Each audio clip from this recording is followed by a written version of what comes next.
The last thing that we're going to look at is, again, this should be review probably for most of you, is this idea of sort of properly sizing your file for print, right? We do not want our printers just be like scaling it to fit, right? That is very bad, very wrong, terrible.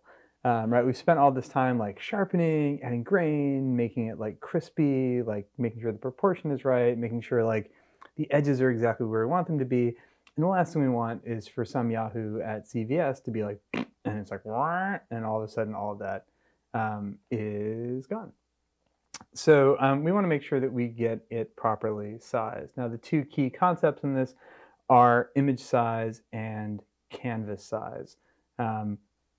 And I'm sure that you have dealt with all these things before. Lord knows I've talked about them before. But, right, so image size and canvas size. Here is my very nice Gordon Parks photograph that I bought at a gallery that is totally legitimate and not laser printed on bright yellow paper, which I shouldn't have done. I realize now it's probably the green screen. It's going to be invisible, but I will turn off the green screen for a moment.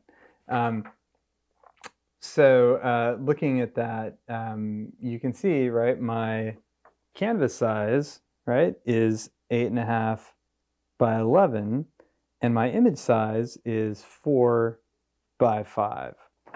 Right, so your canvas size is your piece of paper, your image size is the size of the actual image. Here we have, right, same photograph. Now, canvas size is the same, image size is now 8 by 10, right, meaning that there is a smaller margin around it because my image is 8 by 10 and my piece of paper, my canvas size is only 8.5 by 11. So, right, canvas size, image size, right? Image is the image. Canvas, don't print on fucking canvas. Canvas is the piece of paper that you're looking at. And now I can safely turn my green screen back on. So let's go ahead and take a look at that in real life. I have opened up one of the sample files, Bronx Houses 70, or no, 4057. Excellent choice. And it's basically ready to print, right? It is flattened, it's presumably in the right color space, it's a TIFF, all these good things. And I just want to make sure that it is the right size for that printing that I'm going to do. So again, I'm going to go into image size, and here we are in image size. I'm going to uncheck resample, because I don't want it to make up any pixels or throw any pixels away at this stage in the game. And I'm going to go ahead and print this. I want to print this on an 8.5 by 11 inch piece of paper.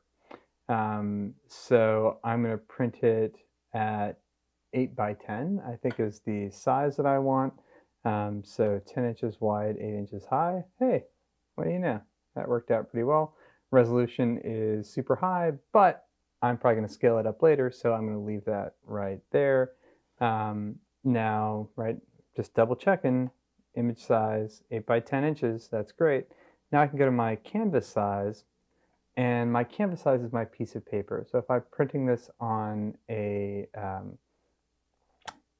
inkjet printer, that would be, say, 11 by 8.5. Now, here we have something that you may not have in the course of human events, and that is canvas extension color. Because this is a flattened file, there isn't, it's on the background, it's not a different layer. If it had a different layer there, it would be transparent. Wouldn't change what it looks like in the end, because transparent image on white paper is white. But here, because that is not the case, we want to make sure that it is going in a white. So we can click that and make sure it says white. Not just looks like white, not just pretty white, but white.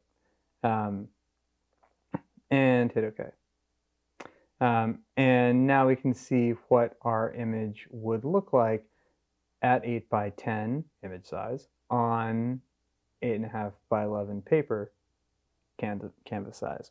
So now let's go ahead and I'd like you to save as that as a JPEG. Call it something intelligent like, I don't know, 8 by 10 or 8.5 by, don't call it 8.5 by 11 because there's a dot in there and that will screw up our file naming. So call it 8 by 10 and do a save as, and then we're going to go ahead back in our history to when we open this. And now we're going to do the same thing. We're going to print this 16 by 20 on 17 by 22 inch paper.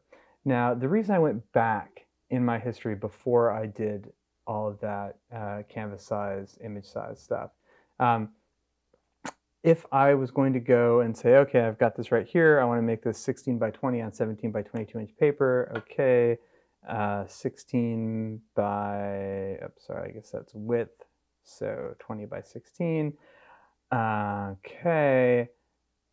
Oh, but that whiteboard is already there, right? Because I enlarged that thing, now that canvas, that border is now in there in that image size when I'm looking at my image size settings in Photoshop.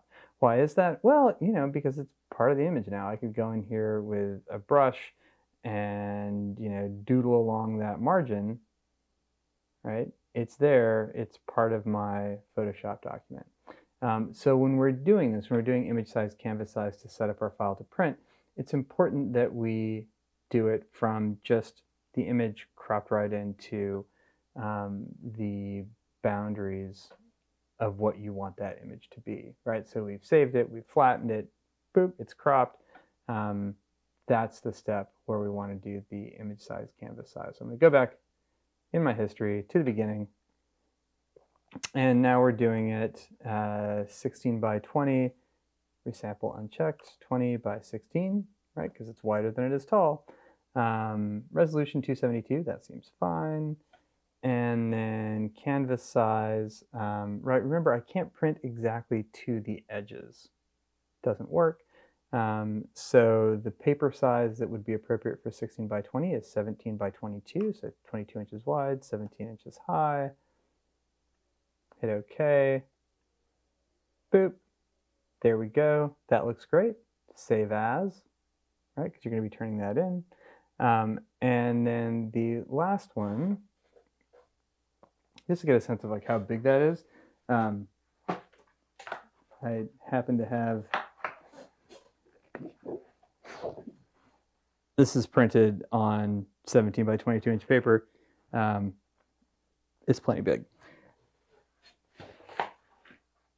It's big enough that it's annoying to store and you probably shouldn't do it. Okay, so bop back to the beginning. And the last one, we want to print it on a 36 inch wide roll. So I'm going to go in here and usually the sort of corresponding size would be 30 by 40. I'm going to make it, what is it? We have a 36 inch wide roll. So yeah, 32 inches by 40 inches. Now you'll see when I do that, my resolution drops down to 136. So now's the time we can check resample, boost that up. I'm just going to boost it to 180 so that my file is not too gargantuan, and hit OK. And then go ahead, canvas size, and it's going to be a 36 inch wide roll, so the height is going to be 36. The width, it's going to depend on how much of a margin you want. So we went from 32 to 36, so that's 2 inches on either side.